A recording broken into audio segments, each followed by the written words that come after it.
Welcome to Zwida Media. If you're new to this channel, please subscribe. Don't forget to like, comment and share. Here's a new video for today. Enjoy. Basale beshaqekile abantu ezikhundleni zokuxhumana ngesenzo sowesilisa ongene wagasela estory Pick n Pay maqede wabulala odayisa khona estory. Ngenibingelele ngiphinde nginamukele ezindabeni zezwide media. Igama lami ngosibonga konke wakandwande Motanda ungangibiza intatheli ka YouTube. Sisale sishaqisa abaningi isenzo sowesilisa oneminyaka engu20 ongadalulanga igama nesibongo wase Pretoria Glen kubuka ukuthi uhlasele owesifazane la asebenzela khona estory Pick n Pay.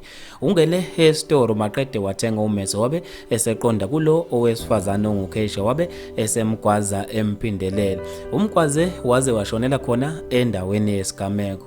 Ube esebanjwa lo wesilisa maqede wakhalelwa ngamasongo kaSigonyela. Uthe mayibuza ukuthi kungani ekokukwenza isenzo esibhlungu kangaka uthe lo wesifazane ubethandana naye wabe esemali. Ube sekoya ukuthi ngcono ambulale ngoba ehlula ukwamukela ukuthi akasathanda. Abantu ke basale beshaqekile esikhundleni zokuxhumana ngendlela emangalisayo ngaze lesigameko esibashiye bebambe ongezansi. Abanye bebezibuza beziphendula ukuthi ngabe bebekuphi ama security ngesikhathi ukwenzeka sona lesigameko eshiye abantu bengawuvala umlomo. Bafethu ke lezi indaba ezebhlungu ngendlela emangalisayo ngizofisa mina ukuze ukubhala kwakho ngalolu daba khona lapha ku comment section. Mina nje intathela YouTube sengiphuma kanje ngithi awungibambe evidweni elandelayo.